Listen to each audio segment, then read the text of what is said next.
नमस्कार मित्रांनो, साधी माणसे या मालिकेच्या आजच्या भागामध्ये आपण बघणार आहोत. इथे आता मीरा निरूपाला म्हणत असते, मला मान्य आहे की मागच्या वेळेस राजकडनं चुकी झाली होती. त्याच वेळेस निरूपा म्हणू लागते, बघा बघा बघा, म्हणजे तुमची सून मान्य करते की तिचा भाऊ चोर आहे. त्याच वेळेस मीरा म्हणू लागते, नाही सासूबाई, तसं नाही म्हणायचे मला. मागच्या वेळेस राजची संगत चुकीची होती म्हणून हे सगळं घडलं होतं, त्या संगतीमुळे झालं होतं. तेव्हा निरूपा म्हणू लागते, अगं तुमचीच संगत चुकीची आहे आणि तुम्हाला कशाला हवी दुसऱ्यांची चुकीची संगत? तुम्ही चोर फॅमिली आहात, चोरटे कुठचे. आता मात्र सुधाकर भाऊंना खूपच राग येतो. त्याच वेळेस सुधाकर भाऊ निरूपावरती ओरडतात आणि मला लागतं, निरूपा बाद झालं, अगं काय करतेस तू, ती आता या घरची सून आहे निरूपा. तेव्हा निरूपा मला लागते, हो का, पण सत्य कधीही चुकत नाही आणि ते कधीही लपवायचं नसतं. सत्य कटू असतं, त्यामुळे मी अख्ख्या जगाला ओरडून सांगणार, ही फुलवाली आणि हिची फॅमिली चोर आहे, चोर. हिचा भाऊ चोरटाय, आधी बाईक चोरली आणि आता माझ्या घरातले पैसे चोरले. त्यामुळे आता मी गप्प बसणार नाही, यांना शिक्षा व्हायलाच हवी आणि आता मी सगळ्या जगाला ओरडून सांगणार. असे म्हणून निरूपा आता दरवाज्यात जाते आणि सोसायटीत आजूबाजूच्या सगळ्या लोकांना आवाज देऊन बोलावे लागते, या या लवकर या, आमच्या घरात तमाशा बघायचा आहे तुम्हाला. बघा बघा, माझ्या सुनेच्या भावाने आमच्या घरात चोरी केली, या या या. असे करून सगळ्या लोकांना आता निरूपाने आजूबाजूच्या बोलावलेलं असतं. आता मात्र मीराला खूपच वाईट वाटतं. त्याच वेळेस निरूपा त्या लोकांना म्हणू लागते, बघा बघा आमच्या घरात काय चालू, हे बघा माझ्या सुनेच्या भावाने आमच्या घरात चोरी केली, 1,00,000 रुपये चोरलेत आमच्या घरातले, बघा. त्याच वेळेस राज म्हणू लागतो, नाही आई, मी काही केलं नाही, सांग ना त्यांना, मी चोर नाही आहे, मी चोरले नाही आहे पैसे. तेव्हा निरूपा ते चोर, गप्प बैस, मला एक सबूत बी ऐकायचं नाही. आणि बघा बघा काकू, त्या दिवशी हळदी कुंकाला आल्या तेव्हा तुम्ही काय म्हणत होता, खरंच निरूपाताई तुमची सून खूप गुणाची आहे, खूप संस्कारी आहे. बघा तिच्यावरती कसे संस्कार होतात. अहो चोर फॅमिलीतून आली, यांचं जे दत्त मंदिराबाहेर फुलाचं दुकान आहे की नाही, ती सांगलीकर फॅमिली चोर आहेत. त्यामुळे तुम्हाला सांगते, इथून पुढे त्यांच्याकडे फुलं घेण्याआधी 10 वेळा विचार करत जा बरं का, कधी हात मारतील सांगताच येणार नाही. आता मात्र मीरा म्हणू लागते, सासूबाई काय बोलायलाय तुम्ही, अहो सगळे लोक ऐकायलेत. तेव्हा निरूपा म्हणू लागते, हो ना, मग ऐकू दे की, मी त्यांना सगळं काही खरं समजावं ना म्हणून इकडेच बोलावलंय आणि तुझे या फॅमिलीचं सत्य सगळ्यांसमोर यावं म्हणून बोलावलंय. आणि ही तुझी आई, बघा बघा कसला भोळा चेहरा आहे तिचा, असं वाटतं की ही खूपच गरीब आहे, पण एक नंबर चालूबाई आहे आणि हिनेच या पोरांना हे सगळं शिकवलंय. नाही नाही, मला तर असं वाटतंय ना, तुमच्या बापाचा काहीतरी मोठा लफडा असावा म्हणूनच त्याने ट्रेन खाली जाऊन जीव दिला आणि आता तुमच्यावरती अशी चोरी करण्याची वेळ आली, हो की नाही, चोर फॅमिली कुठची. आता सत्याला मात्र राग येतो. तेव्हा सत्य म्हणू लागतो, निरूपा बास झाला, आता तो अति बोलते. तेव्हा निरूपा म्हणू लागते, पनोती गप्प बैस, तू बोलणारच आहे मी, कारण माझे 1,00,000 रुपये चोरीला गेलेत आणि मला माहिती ते या राजनेच चोरले, त्यामुळे या राजला पैसे द्यावेच लागणार आहे. आणि काय हो, तुम्ही तर माझ्या पंकजचं या फुलवाली बरोबर लग्न लावायला निघाला होता ना. आता निरूपा सुधाकर भाऊंना म्हणू लागते. तेव्हा लगेच आता सुधाकर भाऊ निरूपाकडे बघू लागतात. त्याच वेळेस निरूपा म्हणू लागते, बरं झालं तेव्हा माझा पंकज पळून गेला, नाहीतर त्याचं तर सगळं आयुष्याची वाट लागली असती. या फुलवाली बरोबर जर लग्न झालं असतं ना, तर त्यालाही या चोर फॅमिली बरोबर लाहावं लागलं असतं. तेव्हा पंकज म्हणू लागतो, बरोबर बोलतेस मम्मा, बरं झालं देवा वाचवलंच रे बाबा मला, नाहीतर मला या चोरांबरोबर राहावं लागलं असतं. आता मीराच्या आईला मात्र खूप वाईट वाटतं, ती रडत असते. मधु राज दोघेही आता सांगण्याचा प्रयत्न करत असतात, आम्ही काही केलं नाही, पण निरूपा मात्र कुणाचंही ऐकायला तयार नसते. त्याच वेळेस सुधाकर भाऊ निरूपाला म्हणू लागतात, निरूपा वाद झालं, आता अतिशय बोलते तू, राजने काहीही केले नाही ते सांगतायत ना. तेव्हा निरूपा म्हणू लागते, तुम्ही गप्प बसावं, मला माहिती या राजने चोरी केली आणि अजून कुठपर्यंत तुम्ही या फुलवालीची बाजू घेणार. चोर फॅमिलीची ही देखील चोरच आहे, म्हणून तर आपल्या घरात ना कसली बरकता होत नाही. हिचा पायगुण आलाय ना आपल्या घरात, त्यामुळे कधीच काही चांगलं होत नाही. हिचा भाऊ चोर, हिची फॅमिली चोर आणि हिचा हा पनोती नवरा हाही चोर. त्यामुळे आता बास, आता या राजला शिक्षा व्हायलाच हवी आणि आता मी याला शिक्षा करूनच राहणार. तेव्हा लगेच आता मीरा म्हणू लागते, हे बघा सासूबाई, तुम्ही काही असं बोलू शकत नाही कारण राजने चोरी केलेलीच नाही. तेव्हा निरूपा म्हणू लागते, गप्प बाईस ग, राजने चोरी केली मला माहिती. आणि जर तुझ्या आईच्या जागेवरती मी असते ना, जर माझ्या मुलाने पंकजने किंवा रवीने जर चोरी केली असती ना, तर मी त्याचं असं थोबाड लाल केलं असतं आणि त्याच्याकडनं पैसे काढले असते आणि त्याची अशी कॉलर पकडून ना त्याला पोलीस स्टेशनला घेऊन गेले असते आणि जेलमध्ये टाकलं असतं.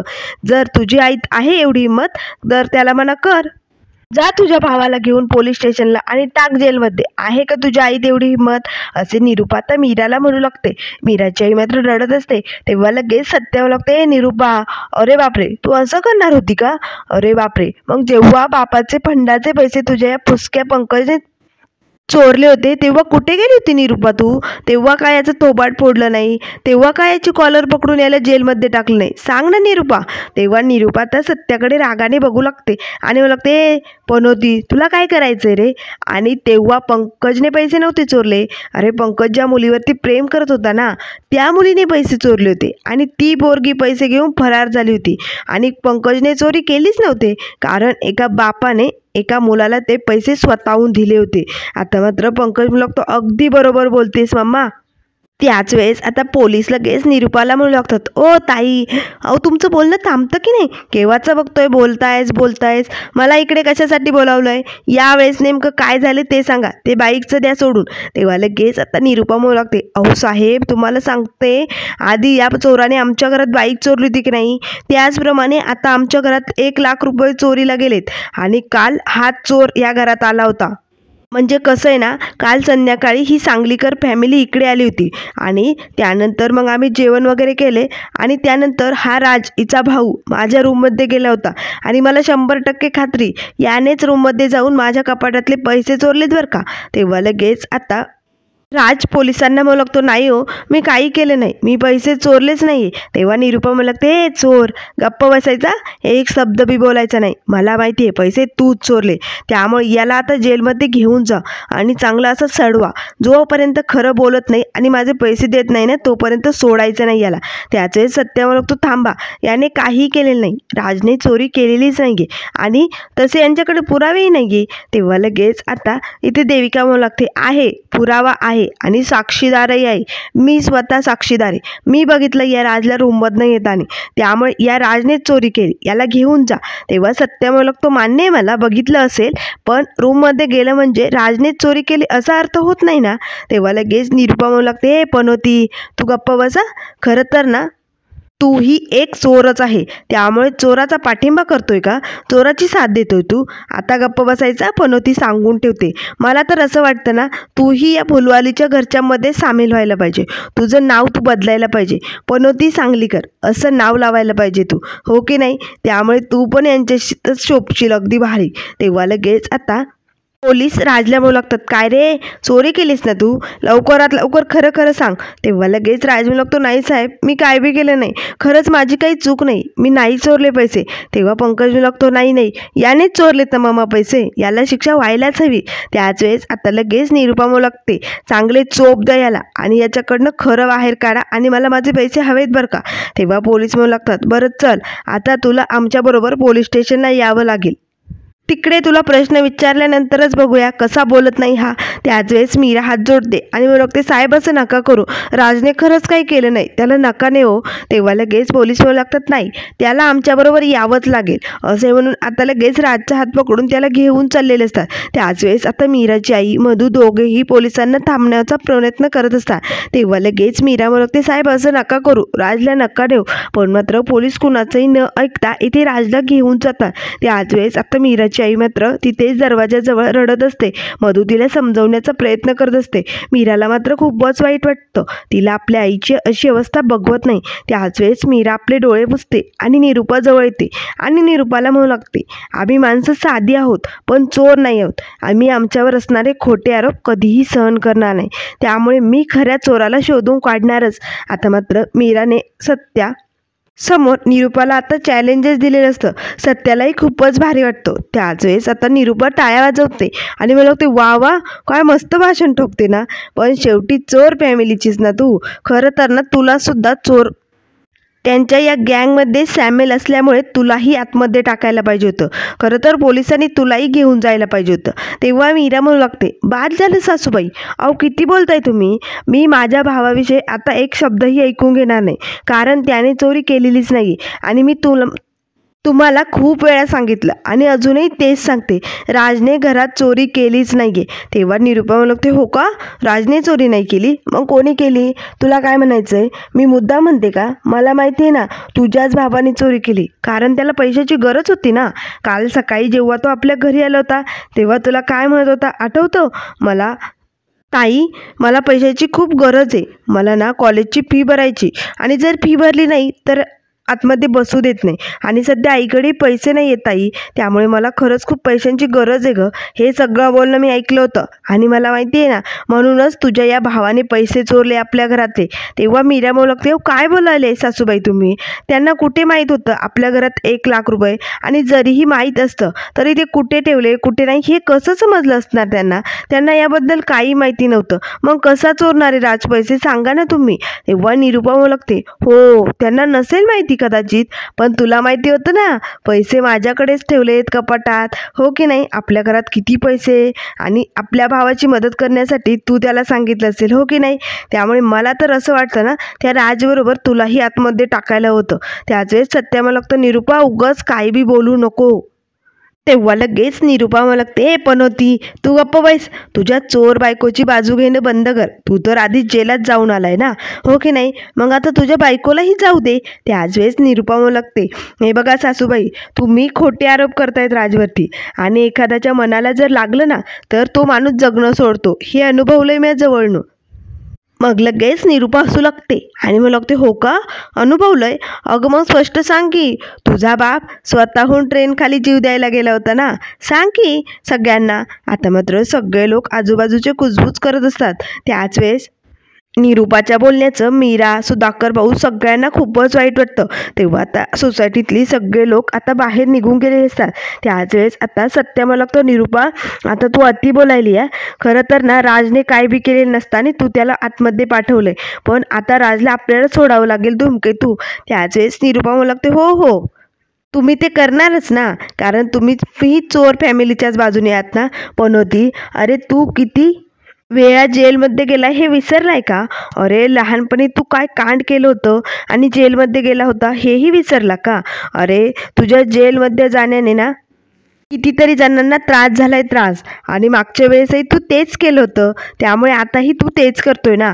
तेव्हा मीरा म्हणत, ते काय बोलायलंय सासूबाई, अहो मागच्या वेळेस सुजित कुमारची चूक होती, त्याने मुद्दामून त्यांना आतमध्ये टाकलं होतं. तेव्हा निरुपा म्हणत, ए बाई, तुला तर अजून काही कल्पनाच नाही दिसत त्याबद्दल. मी सुजित कुमारच्या केसबद्दल नाही बोलते, बालपणीच्या केसबद्दल बोलते. तुझा हा नवरा ना लहानपणापासूनच जेलात राहण्याची सवय याला, त्याने सांगितलं नाही का.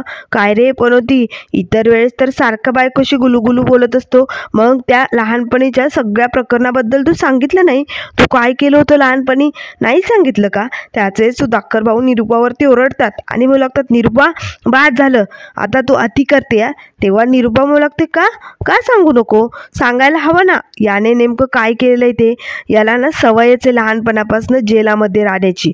त्याच वेळेस आता मीरा मनाशीच म्हणू लागते, असा काय भूतकाळ आहे यांचा, जो सासूबाई नेहमी यांच्यासमोर आणत असतात आणि तो ऐकताच यांचा चेहरा पडून जातो. असं काय आहे याचा मला सोक्षमोक्ष लावावंच लागेल. त्याचे सत्या लागते, निरुपा जुनी मडी उकरून काढायची तुला सवयच आहे ना, का करतेस असं. तेव्हा लगेच आता सत्याला निरुपा म्हणू लागते, अरे जेव्हा ही नवीन भूत मानगुटावर बसून नाचतात ना तेव्हा जुनी मडी उकरावीच लागतात, आणि तू जास्तच बोलतो रे, त्यामुळे ना तुझं सत्य तुझ्या या बायकोला सांग ना, काय केलं होतं तू सांग ना. तेव्हा लगेच सुधाकर भाऊ लागतात, निरुपा बाद झालं, आणि सत्यजित आता तूही या बाईच्या तोंडाला लागू नको, हिचं ना डोकं सरकलंय, तोंडाला येईल ते बोलत असते. तेव्हा निरुपा म्हणू लागते, गप्प बसा तुम्ही, बोलणारच मी, खरं आहे ते. त्याच वेळेस पंकज बोलू लागतो, हो बाबा बोलणारच ती, तुम्ही तिला एक शब्दही बोलू नका, कारण तिने भोगलंय आणि आजपर्यंत ती ते भोगते, त्यामुळे तिला त्रास होतोयच ना, म्हणूनच तर ती बोलणार ना. आता मात्र सत्या लगेच धूमकेतूला म्हणू लागतो, धूमकेतू, या बाईच्या नादाला लागून काय बी उपयोग नाही. ही जी माणसं आहेत ना तुझ्यासमोर, ही माणसं दगड आहे, दगड. त्यामुळे यांच्यासमोर कितीदा डोकं आपटून सांगितलं ना, राजने चोरी केली नाही तरी याचा काय बी उपयोग होणार नाही. त्यामुळे राजला आता आपल्याला सोडवावं लागेल. त्यामुळे चल पटकन, सासू तूही चल. असे म्हणून मधू, मीरा आणि मीराची आई तिघेही आता सत्याबरोबर पोलीस स्टेशनला निघालेले असतात. निरूपा मात्र त्यांच्याकडे बघून हसत असते. त्यानंतर मित्रांनो, पुढील भागामध्ये आपल्याला बघायला मिळेल. इथे आता पोलीस स्टेशनमध्ये मोठे साहेब आलेले असतात. तेव्हा लगेच आता मीराची आई हात जोडून त्यांना म्हणू लागते, माझ्या मुलाने काय बी नाही केलं, त्याने खरंच चोरी नाही केली. तेव्हा आता लगेच राजला ज्या पोलिसांनी पकडून आणलेलं असतं ते आता इन्स्पेक्टर साहेबांना सांगू लागतात, नाही साहेब, हा चोरच आहे. याने आधी बाईक चोरली होती आणि आता घरात चोरी केली. तेव्हा लगेच मीरा म्हणू लागते, नाही नाही, हे सगळं खोटं आहे. राजने काहीही केलेलं नाही, त्याने चोरी केलेलीच नाही. तर लगेच इन्स्पेक्टर साहेब म्हणू लागतात, अहो पण त्याचं रेकॉर्ड तर हेच सांगतंय की ते चोर आहे म्हणून. आता मात्र मीराची आई, मीरा खूपच टेन्शनमध्ये आलेले असतात. आता मात्र इथे सत्या घरी आलेला असतो. त्याच वेळेस सुधाकर भाऊ काय झालं विचारू लागतात. पंकज, देविका, निरूपा सर्वजण तिथेच असतात. तेव्हा लगेच आता पंकजकडे बघत सत्य म्हणू लागतो, बाप, खरं कधीही लपत नाही आणि खरं लवकरात लवकर समोर येणार. नेमकं खरी चोरी कोणी केली ना, हे लवकरात लवकर पकडलं जाणार. आता मात्र पंकज आईस्क्रीम खात असतानाच पंकजला मात्र भीती वाटते. तो सत्याकडे बघू लागतो. जर खरं समोर आलं तर पंकजची कशी धुलाई होणार हे आपल्याला लवकरच बघायला मिळेल. त्यामुळे मित्रांनो, अशाच मालिकेंच्या अपडेट पाहण्यासाठी चॅनलला लाईक करा, सबस्क्राईब करा. व्हिडिओ पाहिल्याबद्दल धन्यवाद.